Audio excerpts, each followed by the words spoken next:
ओम नमो भगवते वासुदेवाय। विष्णु भगवान को समर्पित कामदा एकादशी 29 मार्च 2026 को मनाई जा रही है। ये रविवार वाले दिन पड़ रही है।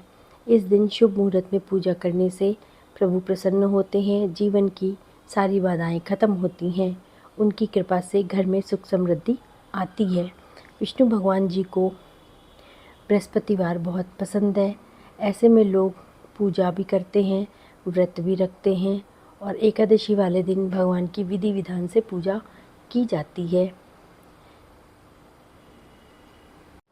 साल में 24 बार एकादशी व्रत आता है। दरअसल हर महीने 2 एकादशी पड़ती हैं। 29 मार्च को कामदा एकादशी का व्रत रखा जाएगा। मान्यता है कि सच्चे मन से भगवान से कुछ भी मांगा जाए इस दिन तो इच्छा जरूर पूरी होती है। पूजा का शुभ मुहूर्त इस प्रकार है। पंचांग के अनुसार चैत्र महीने के शुक्ल पक्ष में पड़ने वाली एकादशी की शुरुआत 28 मार्च की सुबह 8:45 से हो चुकी है और इस तिथि का समापन 29 मार्च की सुबह 7:46 पे होगा। दशमी युक्त एकादशी की वजह से कामदा एकादशी 29 मार्च को मनाई जाएगी। पूजा का जो शुभ मुहूर्त है वो है 29 मार्च की सुबह 6 बजे से लगेगा और 7:30 तक रहेगा। इस बीच आप श्री हरि की पूजा कर सकते हैं। एकादशी वाले दिन चने की दाल, हल्दी, पीले फल, गौदान, दीपदान करने का विधान है। भूल के भी ये गलती आपको नहीं करनी है। अनजाने में भी पूजा में नहीं तो आपके बाधा पड़ेगी। इस दिन तुलसी के पत्ते नहीं तोड़ने चाहिए। पूजा में तुलसी के दल की ज़रूरत होती है तो आप एक दिन पहले ही तोड़ लीजिए। इसके अलावा एकादशी वाले दिन चावल का सेवन नहीं किया जाता है। पूजा की विधि इस प्रकार है। एकादशी वाले दिन सुबह स्नान करके पीले वस्त्र धारण करिए, मंदिर की साफ़ सफाई करिए, गंगा जल से शुद्ध करिए। इसके बाद कामदा एकादशी व्रत का संकल्प लीजिए। चौकी पे आपको पीले रंग का आसन लगाना है। भगवान विष्णु की मूर्ति और तस्वीर हो तो उसको स्थापित करना है। धूप बत्ती दीप जलाना है। पूजा की शुरुआत करनी है। भगवान को पीले फूल, चंदन, अक्षत के साथ साथ तुलसी की पत्ती भी चढ़ानी है।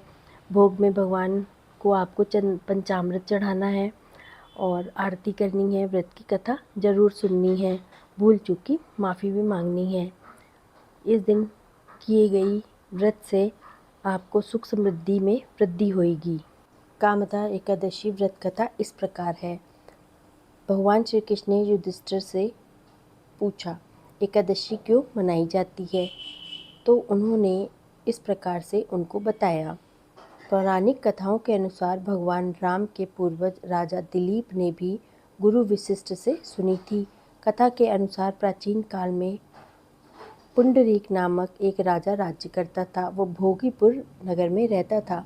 राजा प्रजा के लिए कोई काम नहीं करता था। वह किसी भी तरह से प्रजा का ध्यान नहीं रखता था। हर वक्त भोग और विलास में डूबा रहता था। उसके ही राज्य में एक पति पत्नी रहते थे जिनका नाम ललित और ललिता था। दोनों आपस में सच्चा प्रेम करते थे। ललित राजा के यहाँ संगीत सुनाता था। एक दिन राजा की सभा में ललित संगीत सुना रहा था, तभी उसका ध्यान अपनी पत्नी की ओर चला गया और उसका स्वर बिगड़ गया। यह देख के राजा बहुत ही ज़्यादा क्रोध में आ गया और उसका गुस्सा 7वें आसमान पे पहुंच गया। राजा इतना क्रोधित हुआ कि उसने क्रोध में आके ललित को राक्षस बनने का श्राप दे दिया। राजा के श्राप से ललित मांस खाने वाला राक्षस बन गया। अपने पति का हाल देख के ललिता बहुत दुखी हुई, बहुत रोई। पति को ठीक करने के लिए हर तरह के उपाय पूछती रही। ललिता का पति भयंकर मुख वाला, विकराल आंखें, देखने में डरावना सा बन गया। ललिता अपने पति की विकराल आकृति देख के मन ही मन बहुत चिंतित होती थी। वह दुखी रहती थी और कष्ट पा रही थी। वह रोती हुई घने जंगलों में पति के पीछे पीछे घूमने लगी। वन में उसे एक सुंदर आश्रम दिखा। ललिता शीघ्रता से वहां गई और मुनि को प्रणाम करके उनके सामने खड़ी हो गई। मुनि बहुत ही दयालु थे। उन्होंने उस दुखियारी को देखा और पूछा कि तुम कौन और कहाँ से आई हो? ललिता ने अपने बारे में बताया कि मेरा नाम ललिता है। मेरे स्वामी अपने पाप दोष के कारण राक्षस हो गए हैं। उनकी इस अवस्था से मैं बहुत परेशान हूँ। इस समय मेरा जो कर्तव्य है वो बताएं। जिस पुण्य के द्वारा मेरे पति राक्षस भाव से छुटकारा पा जाए और उनका उपदेश कीजिए। ऋषि बोले, इस समय चैत्र मास के शुक्ल पक्ष की कामदा नामक एकादशी तिथि है, जो सब पापों को हरने वाली है। इस व्रत का जो भी पुण्य हो उसे अपने स्वामी पे दे डालो। पुण्य देने पर क्षण भर में भी उसके शाप को दोष हो जाएंगे, सारे उसके शाप जो हैं वो दूर हो जाएंगे। मुनि का यह वचन सुन के ललिता को बड़ा ही खुशी महसूस हुई। उसने एकादशी को उपवास करके द्वादशी के दिन उस ब्रह्म ऋषि के पास पहुंची और भगवान वासुदेव से अपने पति के मुक्ति का प्रार्थना की। कामदा एकादशी का व्रत किया। पुण्य के प्रभाव से उसके पति का राक्षस भाव दूर हो गया। वशिष्ठ ने बताया कि ललिता के इतना कहते ही ललित के पाप दूर हो गए। अब उसको अच्छा रूप मिल गया, राक्षस रूप चला गया। इसके बाद ललिता भी राक्षस योनि से बाहर आ गई।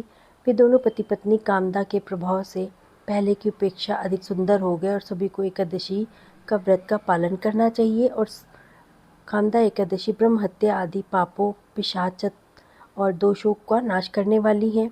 इस कथा को जो भी सुनता अथवा पढ़ता है उसके सभी प्रकार के दोष और तकलीफ़ें खत्म होती हैं। कामदा एकादशी वाले दिन हमको ओम नमो भगवते वासुदेवाय मंत्र का जाप करते रहना चाहिए। इससे हमारा तन मन सब शुद्ध होता है। और भक्ति भावना के साथ ओम नमो भगवते वासुदेवाय प्रभु हमारे सभी जीवन के कष्टों को दूर करेंगे। ओम नमो भगवते नमः या फिर विष्णु सहस्त्र नाम, इन मंत्रों का जाप करने से हमारे सारे दुख और तकलीफ़ों का अंत होगा। प्रभु हमारे सारे दुख और तकलीफ़ों का अंत करेंगे। ओम नमो भगवते वासुदेवाय। अगर आपको चैनल पसंद आया हो तो इसको लाइक, शेयर और सब्सक्राइब करिएगा। धन्यवाद।